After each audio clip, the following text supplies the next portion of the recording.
día que todo el mundo espera que Mundaka va a romper por primera vez. Es un día que ni duermes, o sea, es un enganche que vas todos los días y esperas los tubazos del siglo. Te aporta unas sensaciones que ninguna otra ola te da.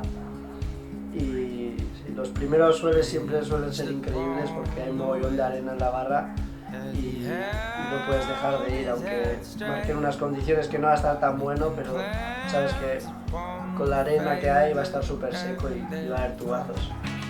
Mundaka es lo primero en mi vida porque me da unas sensaciones que ninguna otra cosa me da en el mundo. Es una ola muy larga, con mucho power y que no te deja ni respirar, vamos. Vas en el tubo, te frenas, te metes en el siguiente tubo, o sea, no te deja estar relajado en la ola.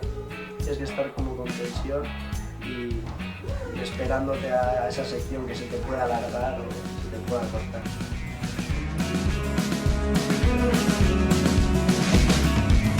No, I don't intend to be the fallen knight. I'll fight to keep them whole. I've watched them dance upon the ceiling to compete their soul. It's not enough, my friend, to relegate. Let's keep them on their toes. Let's keep the bigots from their volunteers and the rabbits in